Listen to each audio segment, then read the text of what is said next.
وہی عمر جو پہلے مارتے تھے غریبوں کو، وہی فاروق امیر المومنین بنے، چہرے پہ نقاب پہنا، گلی سے گزر رہے، ایک بوڑھی اماں پریشان بیٹھی، عمر روک گئے، غلام سے کہنے لگے بوڑھی پریشان لگتی، حضور پوچھ لیتے ہیں، فرمایا اماں اندر آ جائیں، اماں کہنے لگی جاؤ دوڑو اپنا کام کرو، کہا تیری مہربانی آنے دے، جب ضد کی تو کہنے لگی آ جاؤ، حضرت عمر اندر گئے، نقاب ہے چہرے پہ، اماں کیوں پریشان ہو؟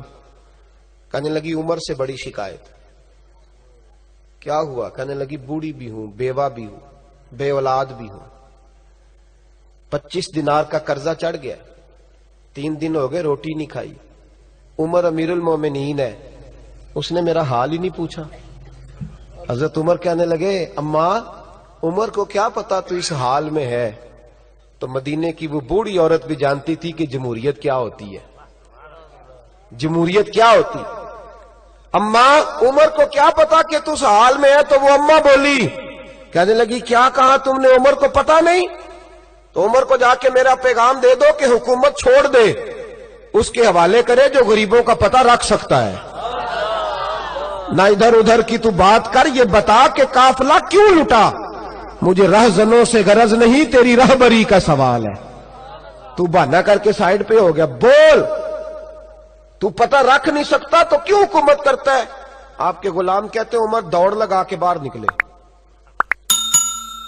کھانا پکا پکایا گھر سے لائے، 25 دینار بھی لائے، 2 بوریاں اناج کی کندھوں پہ رکھ لی۔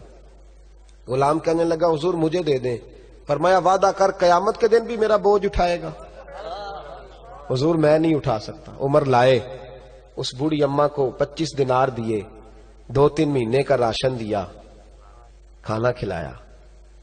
یہاں تو جس کا 200-400 ووٹ ہو اسے ہے کوئی سردار چودھری پوچھ لے، غریبوں کو کون پوچھتا ہے؟ لیکن جب میلاد کا انقلاب آتا ہے پھر غریبوں کی عزت بڑھتی ہے۔ حضرت عمر اماں کے پیروں میں بیٹھ گئے، کہنے لگے اماں چل عمر کو میری خاطر معاف کر دے۔ تو اماں نے ایک لفظ کہا تو آپ کے غلام کہتے ہیں عمر کو اتنا روتے کبھی نہیں دیکھا جتنا عمر آج روئے۔ اماں کہنے لگی میں کوئی نہیں معاف کروں گی، میں تو بوڑھی ہوں، کسی وقت بھی بلاوا آئے گا، جب میں مروں گی نا نبی پاک میری قبر میں آئیں گے تو میں عمر کی شکایت لگاؤں گی، میں کہوں گی محبوبہ میں غریبنی، مجبور، پریشان، آپ نے اس کی ڈیوٹی لگائی تھی، اس نے میرا حال نہیں پوچھا۔ آپ کے غلام کہتے ہیں عمر اس طرح روتے جیسے بچہ بلک کے روتا ہے۔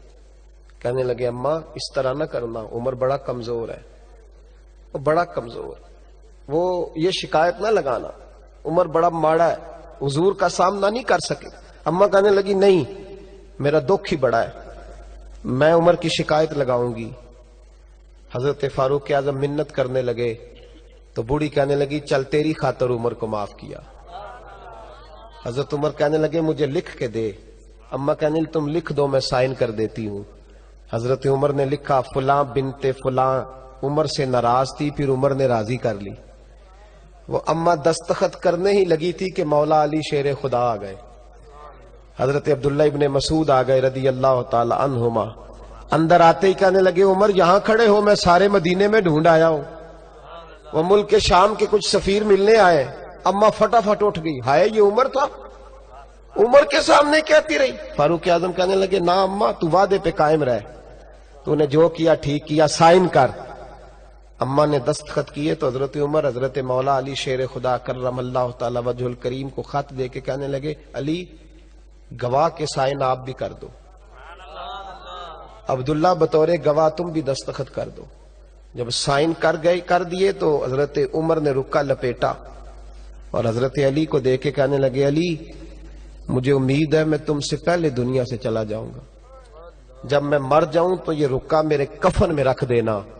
میرے نبی نے اگر پوچھا عمر میری امت کا کیا کر کے آئے ہو تو میں رکا نکال کے عرض کروں گا مولا ایک بوڑھی اماں ناراض تھی میں اسے بھی راضی کر کے آیا ہوں۔ وہی